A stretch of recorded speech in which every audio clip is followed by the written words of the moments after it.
Namo tassa bhagavato arahato samma sambuddhassa. Segala yang terbentuk sewajarnya mengalami kehancuran. Oleh karena itu, berjuanglah dengan sungguh-sungguh tanpa kelengahan.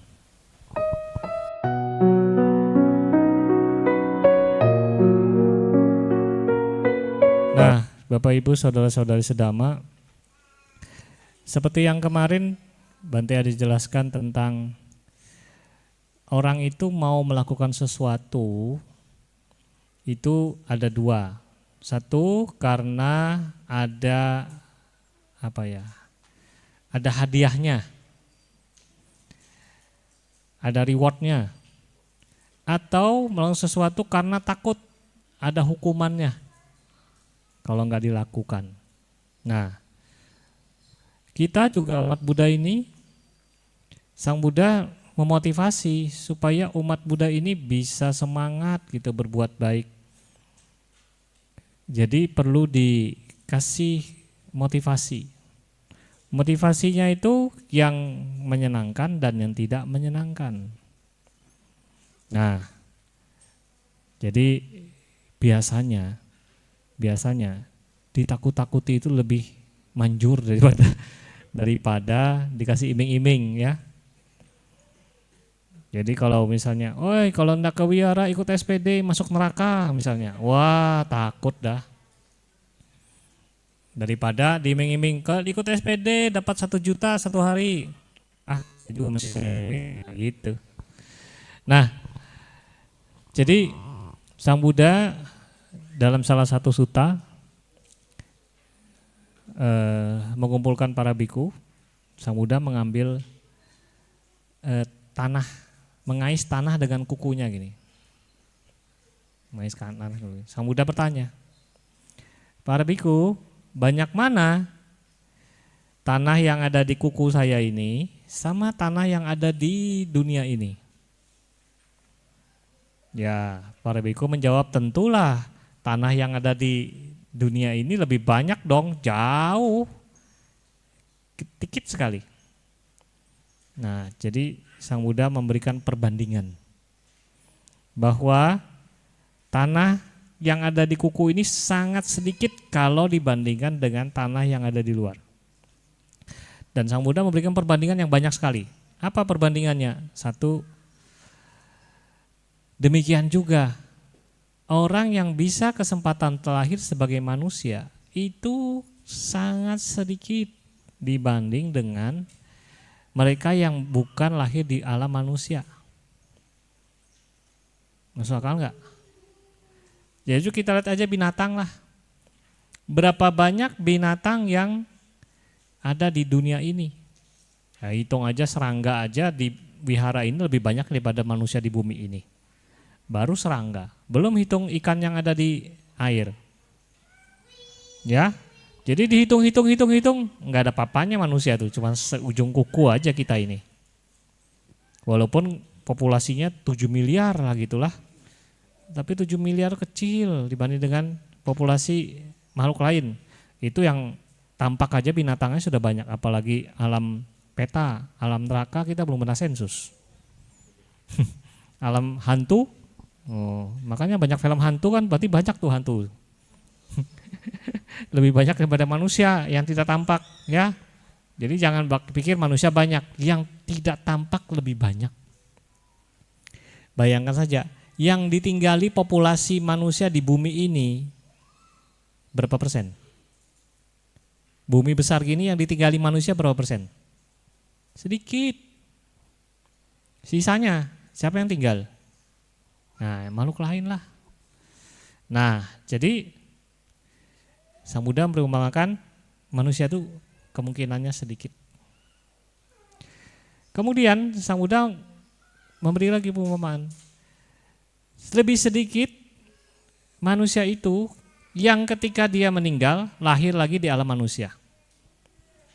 Jadi manusia, jadi dewa itu sedikit dibanding seperti tadi perbandingannya. Sebagian besar kemana manusia? Ke alam rendah. Jadi peta, jadi binatang, jadi masuk neraka. Ya. Jadi sangat sedikit. Nah, kita ini dihitung-hitung ya, kita ini masuk yang mana gitu. Dan sangat sedikit juga mereka yang lahir di alam dewa, kembali lagi lahir di alam dewa atau paling tidak lahir di alam manusia. Dewa itu juga banyak lahir langsung ke alam rendah juga. Ya, terjun bebas ke alam rendah dia. Sangat sedikit juga makhluk-makhluk yang lahir di alam rendah, alam binatang, alam neraka dan segala macam, bisa lahir jadi manusia, jadi dewa. Sangat sedikit. Kebanyakan mereka berputar-putar di situ. Sudah lahir jadi anjing, ya karena perilakunya tidak baik, ya dia lahir lagi jadi anjing. Kapan jadi manusianya? Nah, jadi kita ini sungguh beruntung loh. Nah, sekarang hitungannya manusia. Dari semua manusia ini, sangat sedikit yang mendengarkan dharma. Ayo, betul nggak? Coba lihat di Brau ini, yang datang sini mau datang sepeda berapa orang dibanding populasi penduduk Brau. Makanya orang bilang, kenapa ya agama Buddha sedikit? Ya memang Sang Buddha katakan perumpamaannya seperti tadi itu. Sangat sedikit orang mau belajar dhamma. Nah, dari orang yang mendengarkan dhamma ini, hanya sedikit yang punya keyakinan, muncul keyakinan kepada Buddha Dhamma Sangha. Kalau Anda bisa muncul keyakinan pada Buddha Dhamma Sangha, berarti Anda masuk yang sedikit. Sebagian orang mendengarkan dhamma sebagai hiburan aja, pokoknya senang, sudahlah. Atau tidak mengerti apa itu dhamma, pokoknya dengar aja. Ya masih mending lah bisa ada kesempatan dengan dhamma.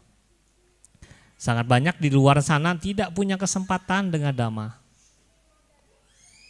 Nah, jadi perbandingannya sangat sedikit. Kemudian sudah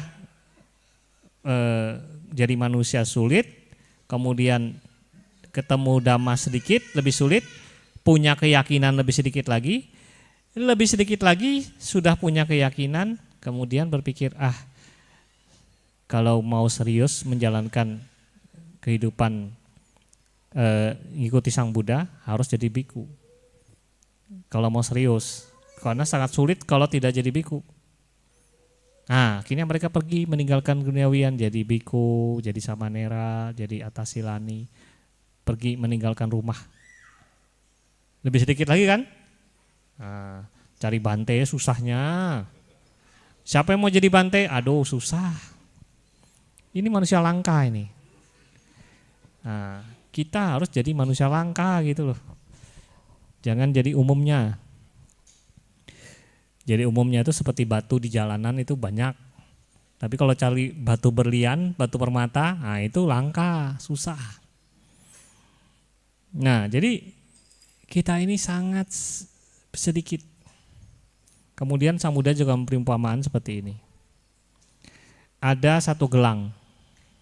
Ya, gelang yang ukurannya sekitar 20 cm, tengahnya bolong ya, seperti donat gitu, bolong.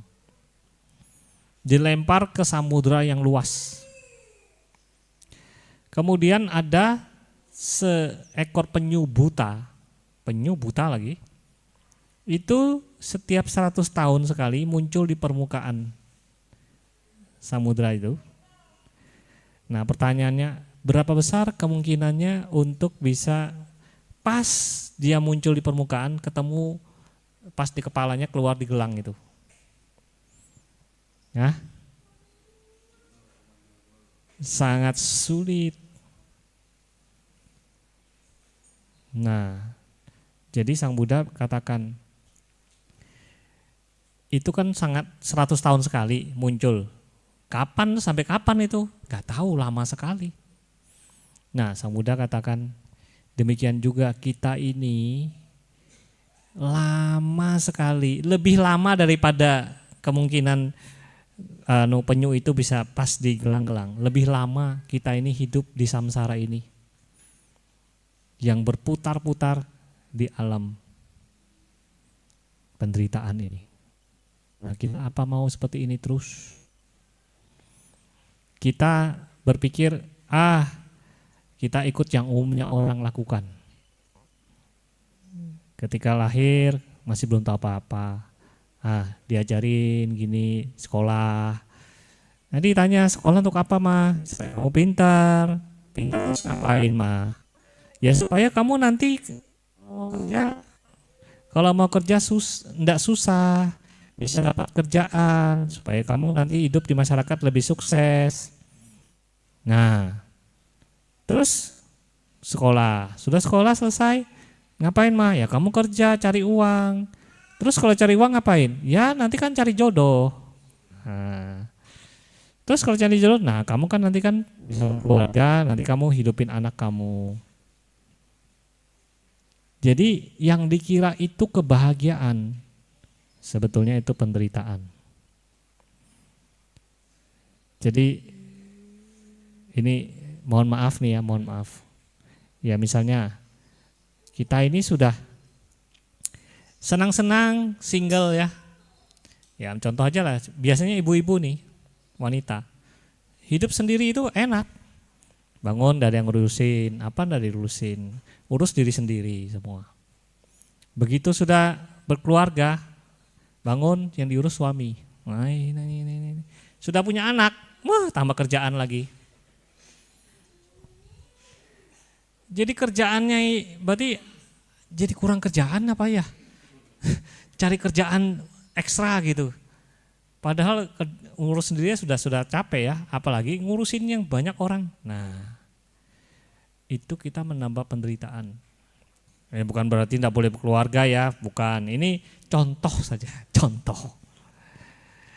Ya kalau Bapak Ibu sekalian nih, terutama ibu-ibu nih, kalau memang dunia bisa diputar kembali muda, apakah masih pengen mau berkeluarga?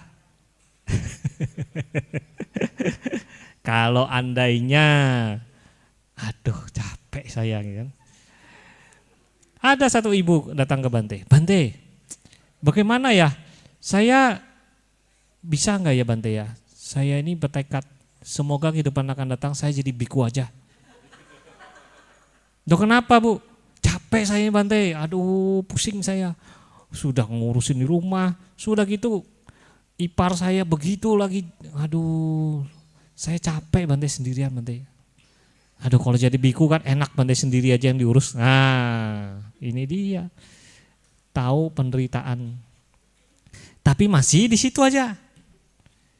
Ya. Jadi kita sudah tahu hidup kita ini begini, tapi kita enggak ada cari solusi apa yang harus saya lakukan ya supaya saya bebas dari penderitaan. Tidak berputar-putar di dalam lingkaran. Nah, jadi hidup kita itu harus keluar dari jalur yang umumnya orang lakukan. Artinya kalau kita sudah berada di jalur ini, ya kita cobalah rubah jalur kita dalam hal cara pandang sebetulnya, cara berpikir. Nah, Bapak Ibu saudara-saudari sedama, di dalam Samyutta Nikaya, Sang Buddha pernah ditanya oleh seorang dewa, sesosok dewa lah. Bagaimana Sang Buddha menyeberangi banjir?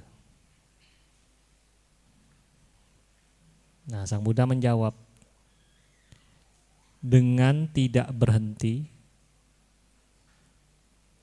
ya, tidak berdiam, tidak berhenti, dan tidak berjuang. Saya menyeberangi banjir. Kemudian ditanya lagi, apa maksudnya tidak berhenti dan tidak berjuang? Nah, Sang Buddha mengatakan, kalau saya berdiam, saya tenggelam. Jadi saya tidak berdiam. Kalau saya berjuang, saya terbawa arus. Jawabannya singkat. Nah, kemudian dewa itu mengerti.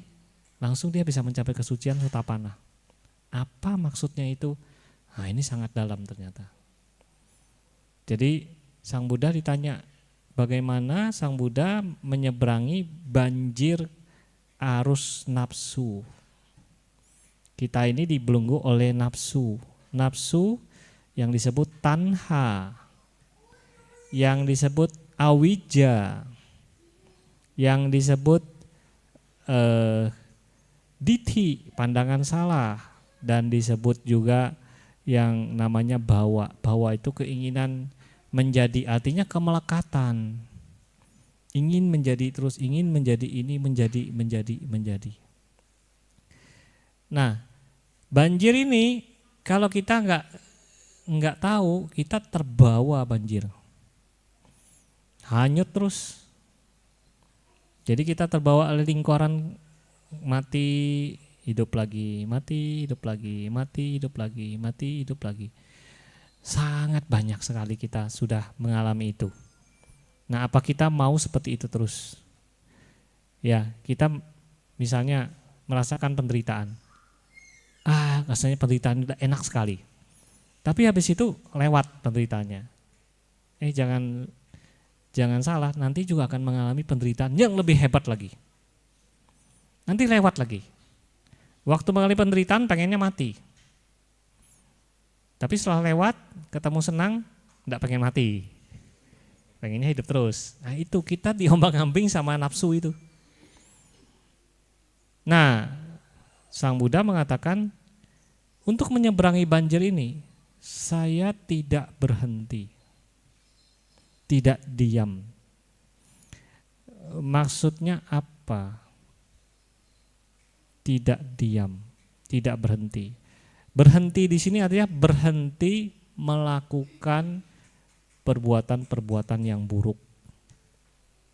Berhenti, tidak mau melakukan lagi yang buruk. Sudah berhenti, jadi tidak berhenti. Tidak berhenti berarti terus tidak melakukan gitu lah. Terus tidak melakukan hal yang buruk. Kalau Anda mau menyeberangi banjir, pertama berhenti melakukan yang buruk. Melakukan yang buruk ini ya seperti yang tadi dikatakan, sangat sedikit mereka yang mau melatih tidak membunuh. Kebanyakan orang itu membunuh, betul nggak? Kalau kita tidak membunuh berarti kita termasuk yang sedikit. Sangat sedikit orang yang tidak mencuri. Kalau kita tidak mencuri berarti kita termasuk yang sedikit. Sangat sedikit yang tidak melanggar asusila. Sangat sedikit yang tidak berbohong. Sangat sedikit yang tidak minum minuman keras. Sangat sedikit lagi yang mau latihan atas sila. Nah, ini kan sedikit, tadi cuma berapa orang. Ya. Jadi kita mau ambil yang banyak, ikut yang banyak, apa ikut yang sedikit?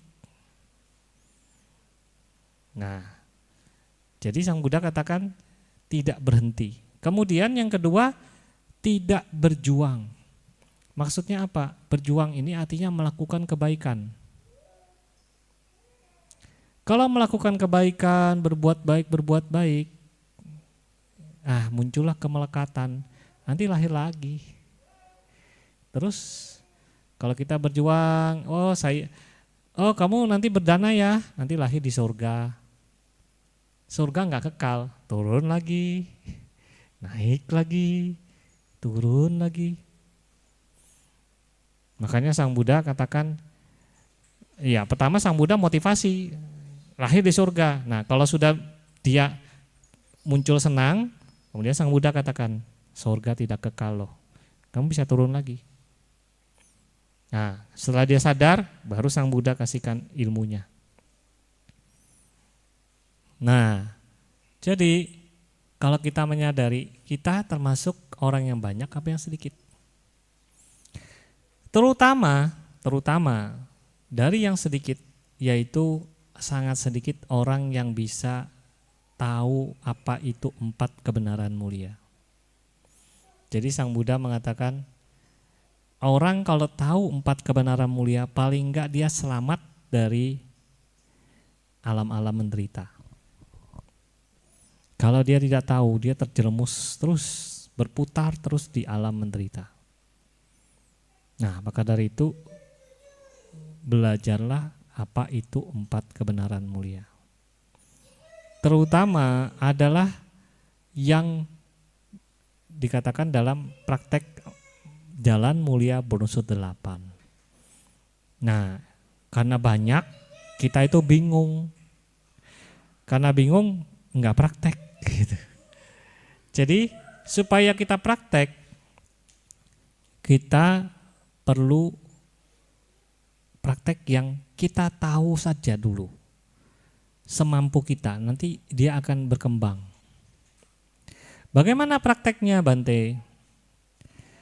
Nah, sebelum praktek, ini Bante sedikit memberikan penjelasan supaya bagaimana ya supaya saya itu bisa punya semangat untuk tidak berbuat yang buruk, banyak berbuat baik. Sang Buddha mengatakan ada 3 cara yang memotivasi kita. Yang pertama disebut Atta Dipateya. Atta Dipateya itu Atta itu diri. Jadi yang pertama adalah jadikan diri ini sebagai motivasi untuk tidak berbuat buruk dan berbuat baik. Jadi perenungan. Saya ini sudah upasaka, sudah lama loh. Apa ya yang sudah saya lakukan? Apakah saya sudah bahagia sebagai seorang umat Buddha ya? Atau belum? Nah, jadi jadikan diri sendiri ini sebagai renungan gitu. Kemudian kalau kita mau melakukan sesuatu kita ingat, apakah pantas saya seorang upasaka mengucapkan kata-kata seperti ini? Misalnya, apakah pantas saya seorang upasaka, upasika melakukan hal ini? Rasanya nggak pantas. Nah, jadikan motivasi itu. Saya upasaka upasika, saya harus serius nih, lebih serius nih praktek dhamma nih. Masa saya begini-begini aja? Wah. Jadi jadikan diri ini untuk memotivasi diri sendiri gitu loh. Itu disebut Atta Dipateya. Ya. Jadi siapa lagi yang bisa memotivasi kita sih? Kecuali diri sendiri. Nah, jadi itulah diri sebagai yang memimpin. Pemimpin bagi diri sendiri. Jadi diri sendiri yang mimpin. Jadi kuatkan diri sendiri. Nah, tapi kalau diri sendiri saja, lama-lama kadang-kadang kita bisa lepas kendali, lepas pengawasan. Kalau tidak ada orang lain, tidak ada siapa-siapa, kita bisa tidak lupa gitu, lupa untuk mengingatkan diri sendiri. Maka ada cara kedua yang disebut Loka Dipateya. Loka itu dunia. Menjadikan dunia sebagai motivasi. Misalnya gini, kita mau berbuat buruk, ada orang di sekitar kita, malu saya berbuat buruk. Jadi ada orang lain sebagai pengawas. Atau lagi datang ke sini, semuanya kok atas sila ya, saya kok nggak atas sila ya, ya udahlah saya atas sila juga. Jadi lingkungan memotivasi. Meditasi, biasanya di rumah meditasi cuma 5 menit tidak sampai. Di sini 5 menit mau buka mata, orang belum selesai ya, meditasi lagi dah. Kenapa? Itu Loka Dipateya gitu. Jadi lingkungan itu mempengaruhi gitu, memotivasi kita. Makanya kita harus cari lingkungan yang bisa mendukung kita. Kemudian kalau kita misalnya tidak ada orang nih, tidak ada orang, jangan dipikir nggak ada yang tahu. Wah, juga nggak ada CCTV, Bante. CCTV nggak ada, aman. Melakukan hal yang buruk aman, nggak ada yang tahu. Tadi kan dikatakan yang tahu kan diri sendiri. Tapi kadang-kadang diri sendiri ini bisa membuat merasionalisasi gitu. Ah nggak apa-apa lah, biasa aja, itu baik-baik aja. Bisa ingat diri sendiri diajak kompromi gitu kan. Padahal diri sendiri bilang, itu salah loh. Ah nggak apa-apa. Nah, jangan lupa ada yang lain ngelihat. Ada makhluk di sini. Ngapain kamu ya? Nah, ketahuan. Ada dewa, ada makhluk. Makhluk yang tidak tampak lebih banyak daripada makhluk yang tampak loh. Siapa yang di sini yang bisa lihat? Nggak ada? Liwon nggak bisa lihat?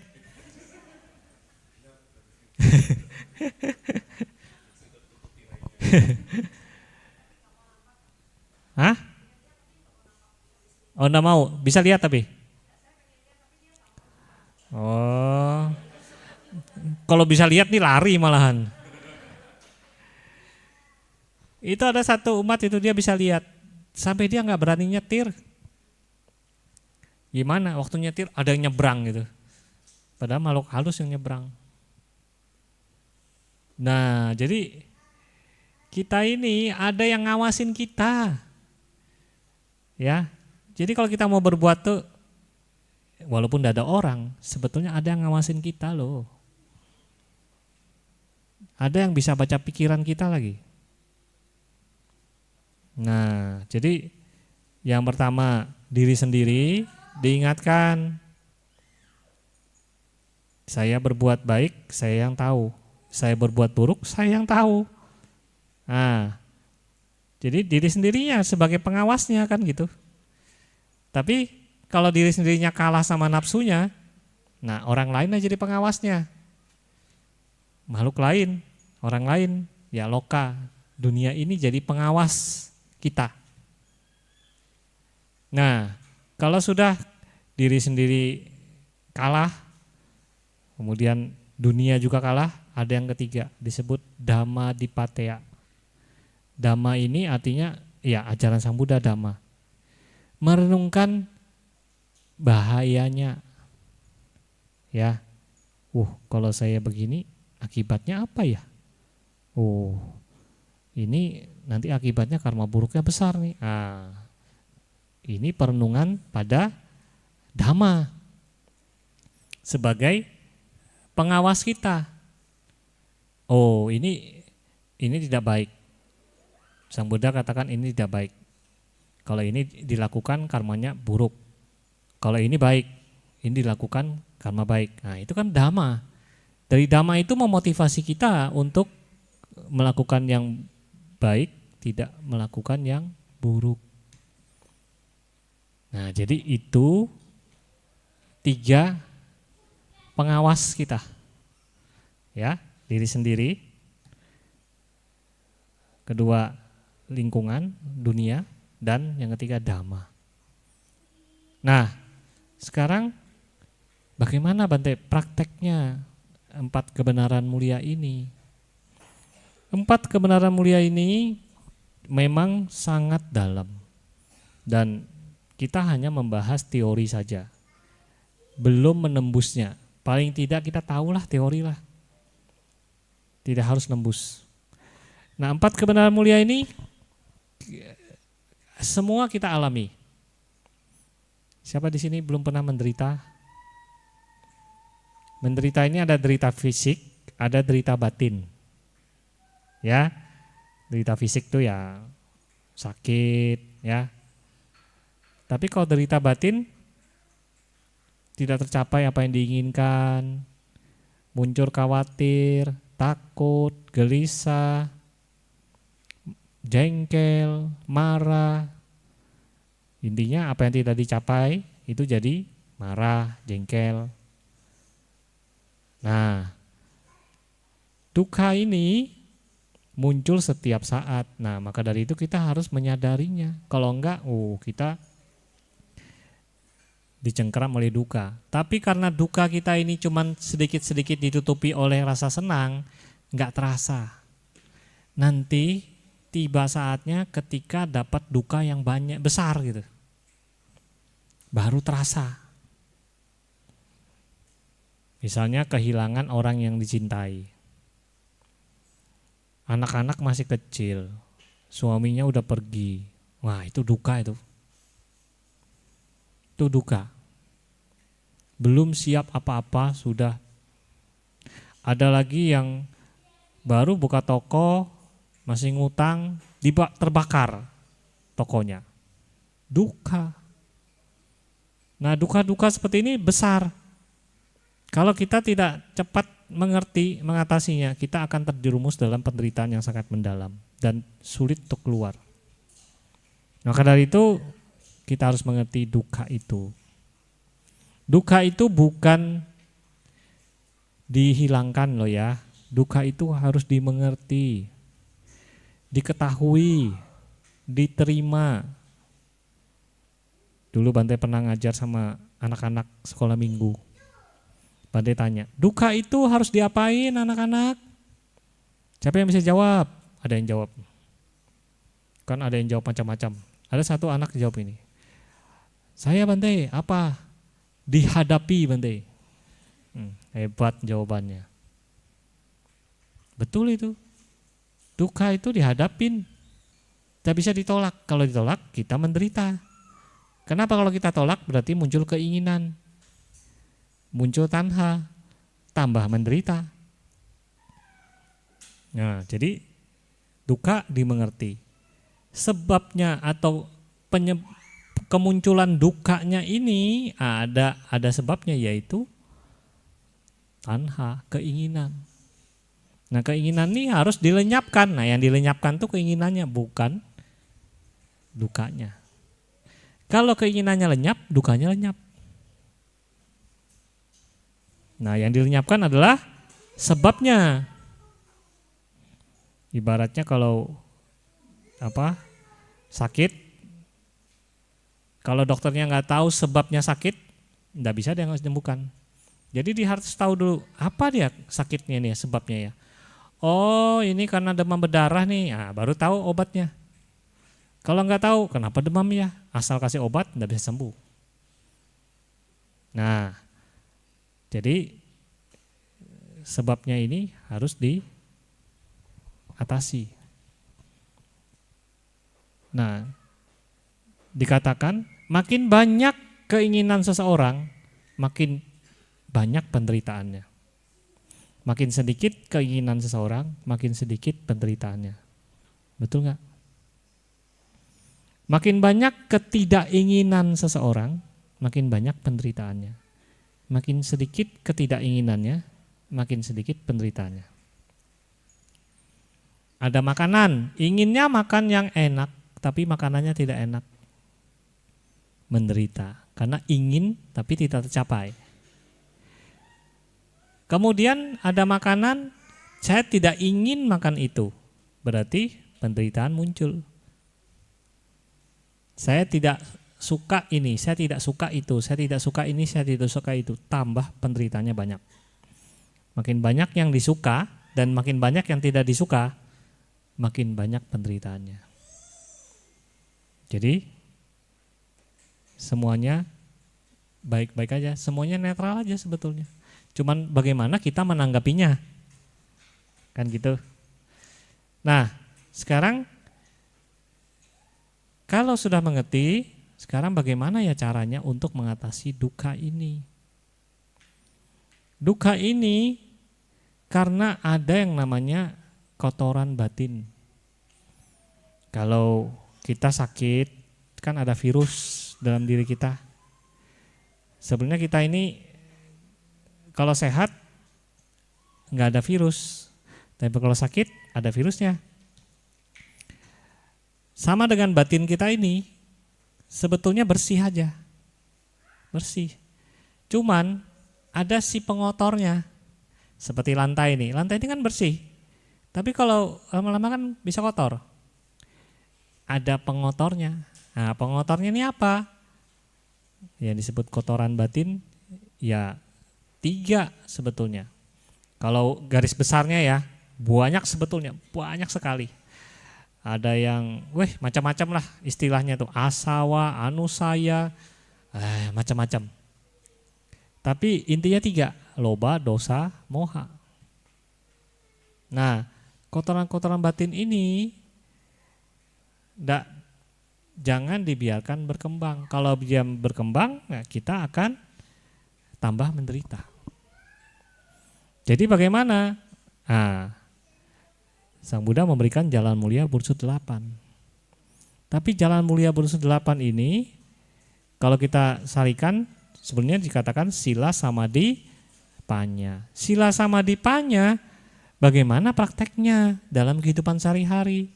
Kan kita maunya praktek nih dalam kehidupan sehari-hari, gimana caranya ya? Apakah saya jalankan Pancasila, nah, kemudian saya meditasi, kemudian saya belajar Dhamma, jadi saya sudah melengkapi itu sila samadhi panya. Bukan begitu.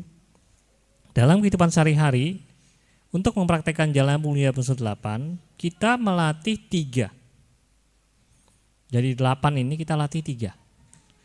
Apa 3 itu? Yang kalau bahasa gampangnya disebut sati, panya, wirya. Diingat ya, sati, panya, wirya. Atau sati, wirya, panya. Nah, terserahlah balik-balik. Sati itu yang di depan. Jadi sati ini yang supirnya. Kalau iram kendaraan ya, sati supirnya, panya GPS-nya, wirya itu bensinnya. Nah, sekarang kita analisa satu-satu. Kalau kita bisa dalam kehidupan ini kan kita diliputi itu penderitaan, kotoran batin muncul, yang baik, yang buruk, berbuat baik, buruk pikirannya, ini benar apa tidak benar ya. Nah, sati itu adalah fungsinya sebagai pengingat.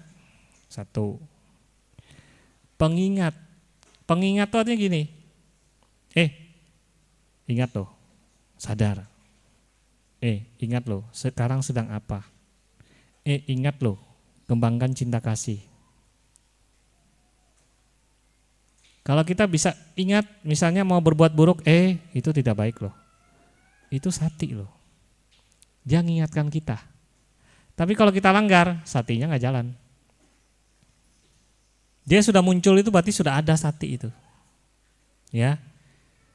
Jadi si sati ini pengingatkan untuk selalu mengarahkan pikirannya ke arah yang baik dan mengingatkan kalau ada yang buruk dihilangkan. Nah, si sati ini sebetulnya artinya mengetahui lah. Nah, sati ini juga bisa dikatakan hati-hati. Hati-hati, waspada, tidak lengah. Coba Bapak Ibu sekalian, kalau saya kasih air ini penuh, kemudian air penuh ini ditaruh di kepala, Anda jalan dari sini sampai sana, jalan tidak boleh tumpah airnya. Bagaimana jalannya? Pelan-pelan kan? Fokus gak? Fokus. Fokusnya pada siapa? Ini jangan jatuh nih. Apakah waktu jalan itu ada pikiran yang lain? Kalau Anda ada pikiran yang lain, tumpah dia. Berarti Anda melamun, tidak fokus. Ya, kalau Anda fokus, Anda atau enggak usah ditaruh kepala, taruh begini pegang nah. Jangan tumpah. Pegang. Jadi perhatiannya pada gelas. Jalan hati-hati ke depan. Seperti itu dalam hal sati. Jadi fokus pada bagaimana menjalankan hidup supaya lebih baik. Dia ada pengingat-pengingatnya. Tapi sati ini tidak bisa sendirian. Karena kucing itu juga punya sati. Pernah lihat kucing mau nangkap mangsa? Dia mau nangkap burung, dia pelan-pelan jalan. Tuh sati dia tuh. Begitu dia dekat sudah, langsung diterkam. Dapat mangsanya. Kenapa? Karena dia menggunakan sati, perhatian penuh. Tapi itu sati yang salah gitu. Sati yang tidak disertai oleh nilai-nilai luhur. Nah, untuk mewujudkan nilai-nilai luhurnya itu harus pakai panya. Panya ini artinya tahu mana yang baik, yang mana tidak baik, yang benar dan tidak benar. Misalnya kita berdana nih. Berdana itu kalau nggak pakai sati, panya, itu bisa salah. Ya, nanti berdana. Lihat temannya, wih, kok dananya dia lebih bagus ya daripada saya. Kalau nggak pakai sati, muncul iri hati. Wih, ini kok dia lebih bagus. Nah ini, itu nggak pakai panya, satinya nggak ada, panyanya nggak ada. Jadi begitu sati muncul, itu iri hati, tahu, tinggalkan. Nah, jadi sati panya itu sebagai GPS-nya, supaya dalam kita jalan itu tahu arahnya, yang baik dilakukan, yang tidak baik tidak dilakukan. Tapi kalau sati sama panya nggak ada wirya, percuma. Itu namanya naco, not action, concept only. Konsep aja dalam pikiran gitu kan, ini baik, oh ini baik. SPD bagus nggak? Bagus. Tapi ikut nggak? Enggak. Itu namanya marah bagus nggak? Enggak bagus. Tapi kok marah? Ya nggak bisa ya kendalikan. Nah itu berarti si wirya tidak hadir. Ya, wirya ini penting sekali. Kenapa? Karena tanpa wirya, sati dan panya tidak jalan. Tidak jalan. Hanya jadi teori saja. Kita tahu bahwa meditasi itu bagus, atas sila itu bagus, tahu saya. Tapi kok nggak dilakukan ya? Nah berarti wiryanya nggak ada, usaha nggak ada. Saya tahu kalau marah itu tidak baik, tapi kok marah? Masih dipengaruhi oleh nafsunya. Nah karena wirya ini harus kuat, usahanya harus kuat, semangatnya harus tinggi.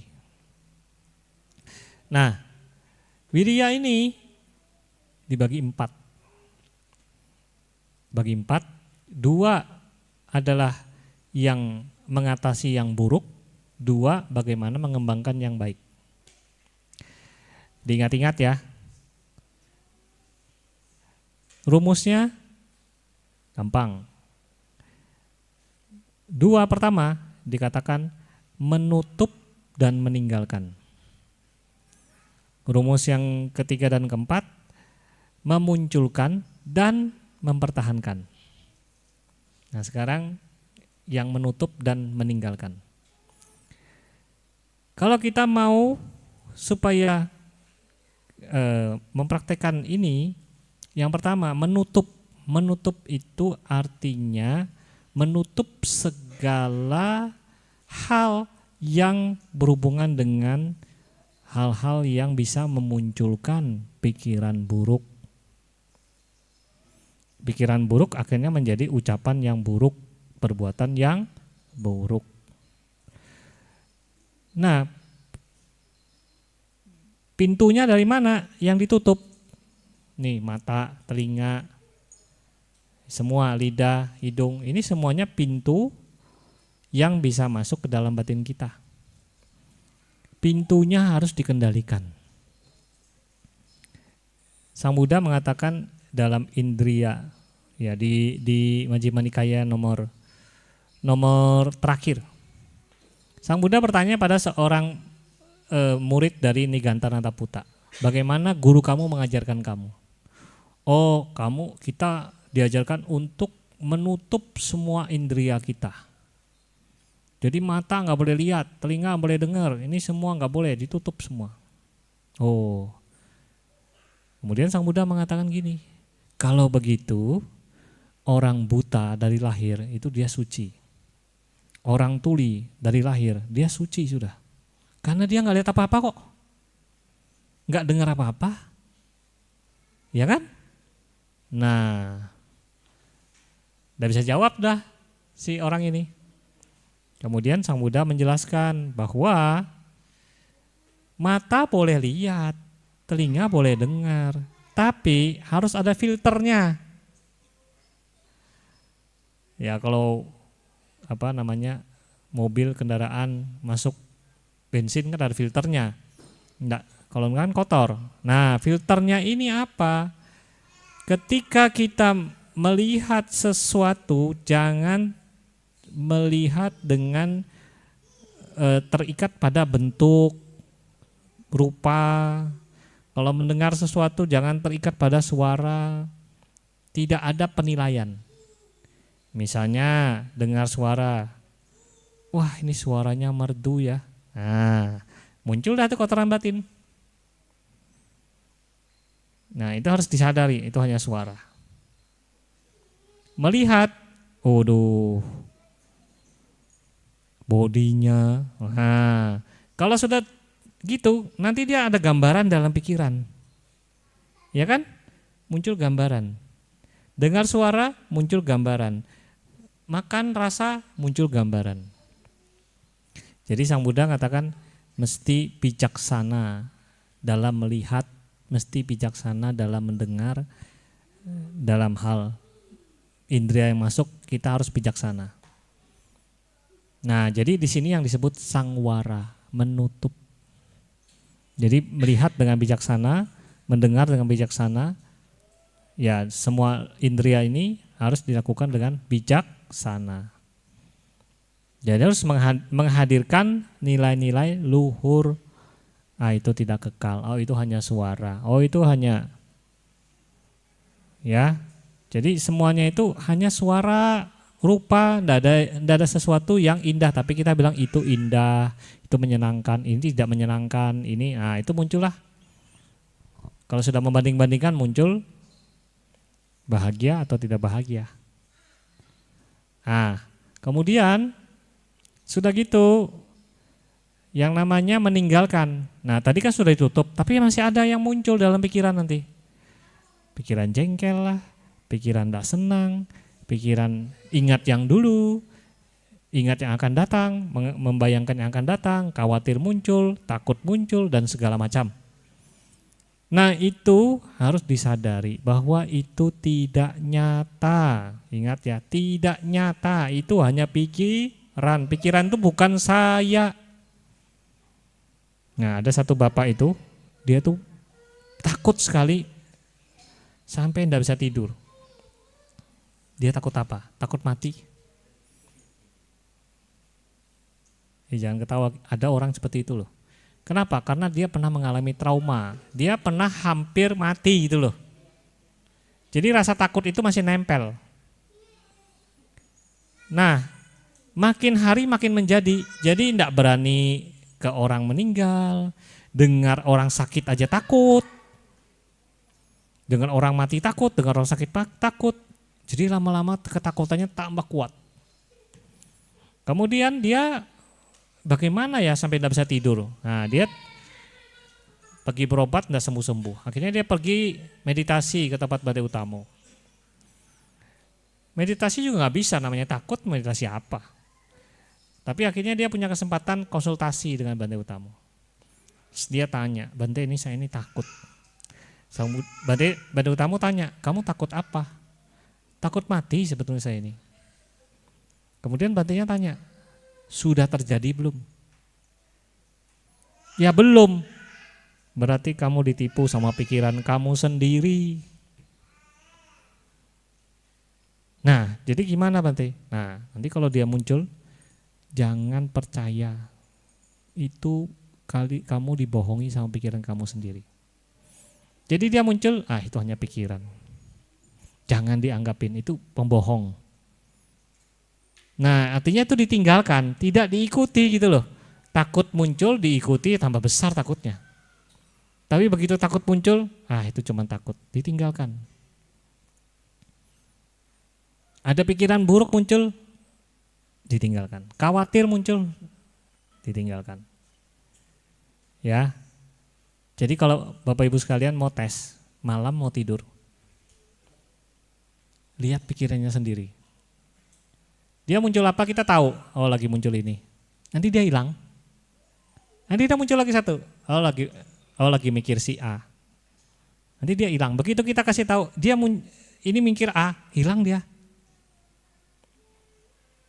Karena kesadaran kita muncul, hadir gitu. Begitu hadir, dia hilang. Nanti lama-lama bisa tidur tenang.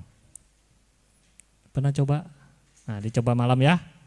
Mau tidur, baring aja santai gitu kan, mau tidur. Dengarkan ya, pikiran kita itu yang suka ngomong-ngomong. Ya, dia ada dua.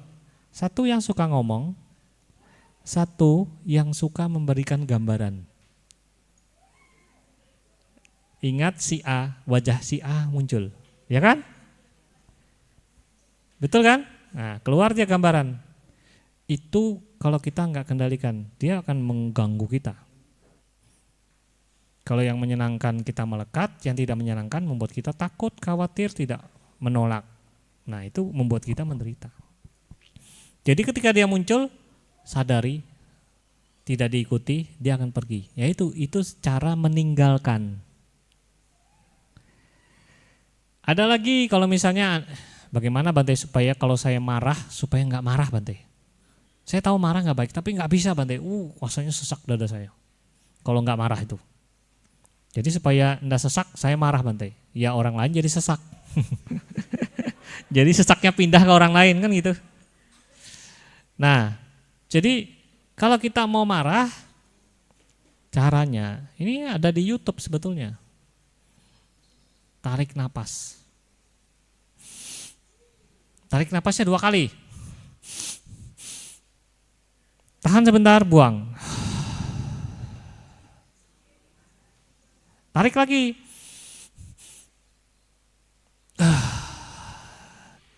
Nanti ukur. Tadi kan 10 misalnya nih marah nih 10 udah puncak nih. Tarik napas 5 kali. Nanti cek lagi. Seberapa besar marahnya? Biasanya turun. Ya bisa jadi 6, 5 gitu. Nah tarik lagi. 5 kali lagi. Nanti jadi 0. Kenapa? Karena marah itu kalau diikuti ya jadi. Jadi kalau ditunda dia nggak punya kekuatan. Jadi Sang Buddha dalam Dhammapada mengatakan kalau ingin berbuat buruk tunda-tunda. Kalau ingin berbuat baik jangan ditunda. Nah ini kita malah terbalik. Ya. Jadi kalau mau berbuat buruk jangan ditunda. Kapan atas sila? Nantilah kalau sempat. Nah itu ditunda namanya. Nggak ada semangat lagi nanti. Nah itu yang bagian yang buruk ya. Ingat ditutup dan ditinggalkan. Sekarang yang bagian yang baik. Bagian yang baik yaitu dimunculkan dengan sengaja.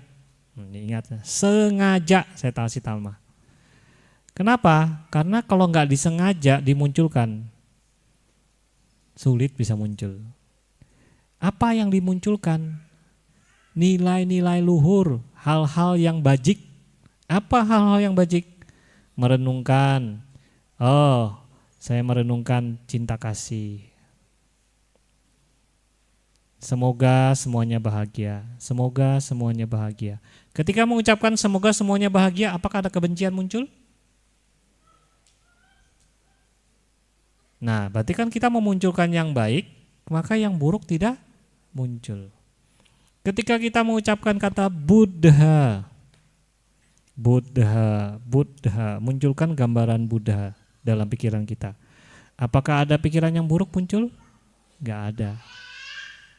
Buddha itu mewakili 3, cinta kasih, kebijaksanaan, dan kesadaran. Jadi kalau kita munculkan gambaran Buddha, muncul cinta kasih, muncul kebijaksanaan, muncul kesadaran. Nah, setelah kita munculkan dengan sengaja, pertahankan selama mungkin. Coba kalau kita munculkan cinta kasih, semoga semua makhluk berbahagia. Selama mungkin munculkan dan sesering mungkin. Sesering mungkin dan selama mungkin. Kenapa? Kalau kita munculkan hal yang baik selama mungkin, maka hal yang buruk bisa muncul nggak? Kesempatan nggak ada. Karena hal yang baik yang muncul. Kalau yang baik absen, yang buruk muncul. Nah, cilakanya kita itu terbalik. Memunculkan yang tidak baik, kemudian mempertahankannya. Coba lihat diri kita sendiri. Begitu kita ingat si A, dia tadi itu menghina saya. Masa saya dikatakan babi? Saya kan bukan babi. Babi itu yang ada di sana lah. Kenapa saya bilang babi? Bayangkan dia cuma ngomong sekali babi, kita ulang-ulang babi dalam pikiran kita berkali-kali. Dan kita munculkan terus dalam pikiran kita. Sampai mau tidur kita munculkan lagi. Tadi itu loh, waduh gimana si babi itu, si babi. Itu namanya kita munculkan dan kita pertahankan. Ya kan? Coba, apakah enggak duka itu? Duka enggak? Duka. Nah, siapa yang suruh begitu? Akibatnya penderitaan sendiri. Ya. Nah, kalau kita sudah sadar, bodoh saya nih ya. Ngapain saya munculkan ini yang membuat saya menderita? Dan saya pertahankan lagi selama mungkin. Sudah 10 tahun yang lalu kejadiannya, masih diingat sampai sekarang. Berarti kan kita mempertahankan enggak? Iya. Enak enggak? Gak enak. Kenapa dipertahankan? Nah, jadi ketika dia muncul, ditinggalkan yang jelek itu. Jangan dipertahankan. Tapi yang baik sengaja dimunculkan sesering mungkin dan dipertahankan selama mungkin. Praktekkan ini. Ya, praktekkan. Ingat, jadi sati sebagai pengingat, munculkan hal yang bajik loh ya. Oh iya. Apa hal yang bajik? Oh, cinta kasih. Itu Panya yang kasih tahu. Nah, sekarang si usaha wirya munculkan. Oh iya, semoga semuanya bahagia, semoga semuanya bahagia, semoga semuanya bahagia. Ketemu siapa lagi? Semoga kamu bahagia. Ketemu siapa? Semoga kamu bahagia. Seperti yang kemarin, maafkan saya maafkan. Terima kasih, semoga berbahagia. Nah, itu dimunculkan terus. Kenapa tidak dimunculkan kalau itu mendatangkan kebahagiaan? Malah memunculkan yang tidak mendatangkan kebahagiaan. Itulah problemnya manusia. Tidak memunculkan hal yang baik, malah memunculkan hal yang membuat dia menderita. Saya nggak senang sama orang itu kayak gitu modelnya. Nah, berarti muncul penderitaan. Nah, kalau begitu apa? Sati langsung muncul. Itu tidak baik. Oh iya, tinggalkan. Jangan dipertahankan gitu. Yang buruk tuh pasti muncul, Bapak Ibu sekalian. Nah, munculnya ini si Panya yang tahu, ini tidak baik, ini baik, ini tidak baik, ini baik. Sati dan Panya yang tahu. Tapi untuk actionnya, usahanya wirya yang melakukan eksekusinya. Ya, nah itulah prinsip kita praktek dhamma. Kalau kita mau selamat dari lingkaran kelahiran yang terus-menerus ini, kita perlu naik level. Kita perlu belajar dharma lebih dalam. Dan terutama 4 kebenaran mulia ini.